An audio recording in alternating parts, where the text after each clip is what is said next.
గోవింద గోవింద గోవింద గోవింద ఏడుకొండలవాడ వెంకటరమణ గోవింద గోవింద అనాథ రక్షక ఆపద్బాంధవ గోవింద గోవింద గోవింద గోవింద.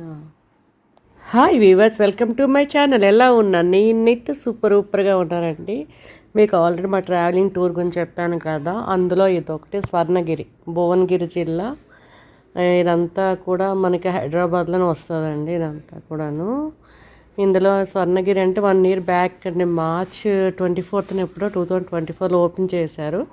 మళ్ళీ మేము 1 year తర్వాత అనుకోకుండా అన్ఎక్స్పెక్టెడ్గా మా మరిది గారు ఒక అతను తీసుకెళ్తామన్నారు. హ్యాపీగా వెళ్ళి వచ్చామండి. చాలా బాగా జరిగింది.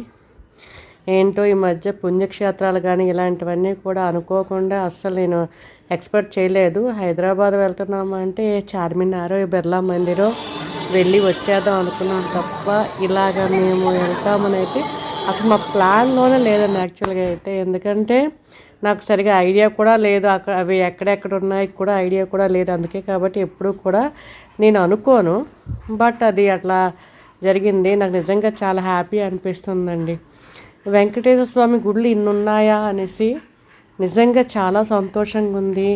ఈ మధ్య శివయ్య గుళ్ళు కానీ ఈ వెంకటేశ్వర స్వామి గుళ్ళు తెగ తిరుగుతుందని నాకు తెలియకుండా, అసలు ఎక్కడెక్కడ ఏటున్నాయో కూడా నాకు తెలియకుండా వెళ్ళిపోయేసరికి అది వెంకటేశ్వర స్వామి గుడా లేకపోతే శివయ్య గుడా, నాకే తెలియకుండా ఇలా వచ్చేసారని ఫీలింగ్ మాత్రం చాలా సంతోషంగా అనిపిస్తుందండి. ఇక్కడైతే మాత్రం సూపర్. ఎప్పుడైనా ఎవరైనా స్వర్ణగిరి రావాలంటే మాత్రం నైట్ పూటే ప్రిఫర్ చేయండి. నైట్ పూటే దేవుడు వెంకటేశ్వర స్వామి వాసుకి రూపంలో అంటే పాములో పడుకున్నట్టు ఉంటుంది విగ్రహము. చాలా బాగుంది. చాలామంది ఇన్స్టాగ్రామ్లో నేను చూశాను.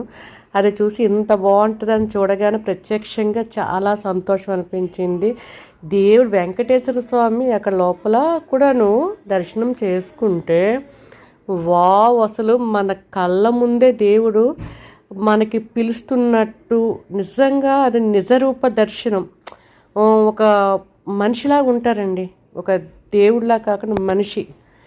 ఎంత బాగుంటారంటే అలంకార ప్రియులు కదా వెంకటేశ్వర స్వామి అంటే. ఆ అలంకరణ కానీ అబ్బా, నిజంగా చెప్పడానికి కూడా మాటలు కూడా రావట్లేదు, అంత బాగుంది. వీళ్ళే పూజారులు అక్కడ వాటర్ తెచ్చి ఏదో అందులో వేశారు, అది కూడా కలిపారు. నిజంగా అది మరి ఇంకా అలాకని తీర్థం కూడా చాలా బాగుంది, తీసుకున్నాము. అక్కడ మనకి మజ్జిగ సదుపాయాలు అన్నీ చేస్తున్నారండి, అవి మాత్రం సూపర్గా ఉన్నాయి. కానీ ఈ దర్శనం మాత్రం ప్రతి ఒక్కరు కంపల్సరీ